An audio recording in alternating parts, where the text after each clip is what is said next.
আসসালামু আলাইকুম সম্মানিত দর্শক শ্রোতা। শুরু করে দিয়েছি মহান প্রতিপালক মহান রব্বুল আলামিন আল্লাহ তাআলার নামে।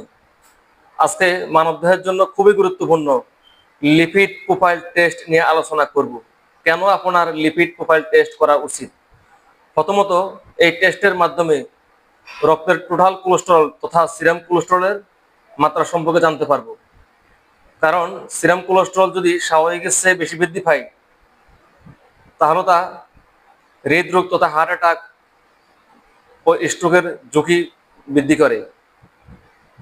এছাড়াও জানতে পারবো ট্রাইগ্লিসারাইড সম্পর্কে। ট্রাইগ্লিসারাইড যদি স্বাভাবিক মাত্রার চেয়ে বেশি বৃদ্ধি পায় তাহলে আপনার হার্ট অ্যাটাক ও স্ট্রোকের ঝুঁকি সৃষ্টি হতে পারে। এছাড়াও জানতে পারবো মানবদেহের জন্য ক্ষতিকর ব্যাড কোলেস্টেরল এলডিএল সম্পর্কে। কারণ এলডিএল যদি স্বাভাবিক মাত্রার চেয়ে বেশি বৃদ্ধি পায় তাহলে তা হার্ট অ্যাটাক ও স্ট্রোক সৃষ্টি করতে পারে। এবং মানবদেহের জন্য উপকারী গুড কোলেস্টেরল এসডিএল এর মাত্রা সম্পর্কে জানতে পারবো, এটি স্বাভাবিক মাত্রায় আছে নাকি কমে গেছে।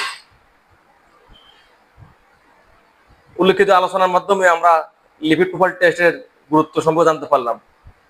স্বাস্থ্য রক্ষায় নিয়মিত লিপিড প্রোফাইল টেস্ট করা সবার জন্য খুবই গুরুত্বপূর্ণ। সবাইকে অসংখ্য ধন্যবাদ। আসসালামু আলাইকুম।